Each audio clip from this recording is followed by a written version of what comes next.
உங்ககிட்ட ஒரு சமாச்சாரம் சொல்லணும். என்ன? நம்ம தெருக்கோடி செல்லமுத்தன்னையில ஆமா அவர் நடக்கிறது கொஞ்சம் கூட சரியில்லைன்னு. ஏன் காலில் கட்டி வந்திருக்கோம்? என்ன அவர் நடக்கிறதுனா நடத்த சரியில்லைன்னு. அப்படியா? கொண்டாட்டி ஆத்தாவுக்கு அனுப்பிட்டு எவ்வளவு ஒருத்தி கொண்டாந்து வீட்டுல வச்சிருக்காரு. ராத்திரி 2 மணி வரைக்கும் லைட் எரியுதுன்னு.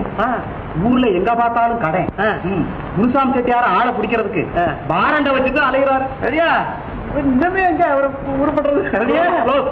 ஆமா. அப்போ செல்லமுத்தண்ண சரியா? நல்லா தெரிஞ்சு வச்சிருக்கேன். நல்லா தெரியும். ஆமா தெரிய வேண்டியதான். தம்பி அதுக்கு இருக்கட்டும். ஜேப்பில் என்ன இருக்கு? ஜேப்பில் என்னங்க கொஞ்சம் சில்லற 2-3 பேப்பரு பேனா என்னென்னமா இருக்கு.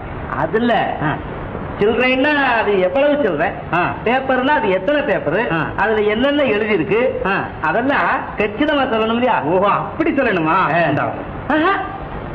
பார்க்காம சொல்லணும் தம்பி. பார்க்காம எப்படின்னு முடியும்? ஜேபியில இருக்கிறத பார்க்காம சொல்ல முடியாது. அது சொல்ல முடியாது. செல்லமுத்து விஷயம்னா பார்க்காம சொல்ல முடியாது இல்லையா?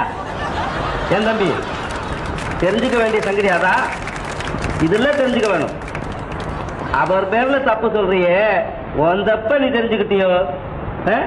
இப்படித்தான் நம்ம நாட்டுல எல்லார்கிட்டையும் வழக்கமா இருக்கு. தன் தப்ப தெரிஞ்சுக்காம ஒரு தேனை பத்தி பேசிக்கிட்டே இருக்கிறாங்க. இதெல்லாம் எப்ப மாறி எப்ப உருப்பட போகுதோ தெரியல.